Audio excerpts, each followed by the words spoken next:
দুর্নীতি মামলার আসামি শেখ হাসিনা ও তার ভাগ্নি টিউলিপ সিদ্দিককে দেশে আনার কার্যক্রম শুরু করেছে দুর্নীতি দমন কমিশন দুদক। আজ মঙ্গলবার রাজধানীর সেগুনবাগিচায় কার্যালয়ে সাংবাদিকদের এই তথ্য জানান দুদক কমিশনার ব্রিগেডিয়ার জেনারেল অব হাফিজ আহসান ফরিদ।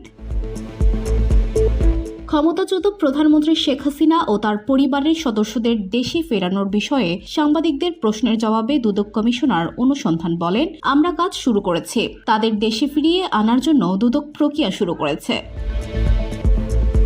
আর যুক্তরাজ্যে ক্ষমতাসীন লেবার পার্টির এমপি টিউলিপ সিদ্দিককে দেশে ফেরত আনা প্রসঙ্গে প্রশ্ন করা হলে তিনি বলেন, আমরা এখান থেকে স্বরাষ্ট্র মন্ত্রণালয়ে নথি পাঠিয়েছি, যেটাকে mutual legal assistance request MLAR বলে। পররাষ্ট্র মন্ত্রণালয়ের মাধ্যমে তা বিদেশি এম্বাসিতে যাবে, সেখান থেকে বাংলাদেশের এম্বাসিতে যাবে। সেই কাজ আমরা শুরু করেছি। তাদের ফিরিয়ে আনার জন্য দুদক প্রক্রিয়া শুরু করেছে।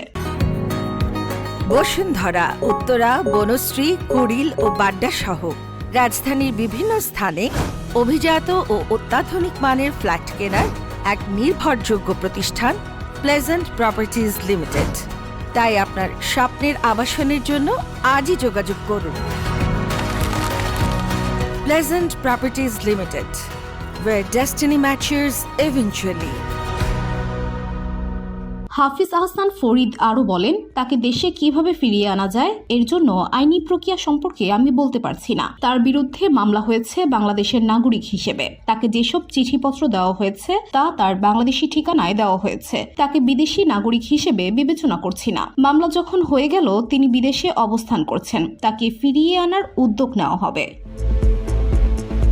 ব্রিগেডিয়ার জেনারেল অব হাফিজ আহসান ফরিদের কাছে শেখ হাসিনাকে ফেরত আনতে ইন্টারপোলের রেড নোটিশ জারি করা হয়েছে কিনা জানতে চাইলে তিনি বলেন, রেড নোটিশ নিয়ে আমার কোনো ধারণা নেই। এটি এখনও কমিশনে আলোচিত হয়নি। VOD Bangla news desk.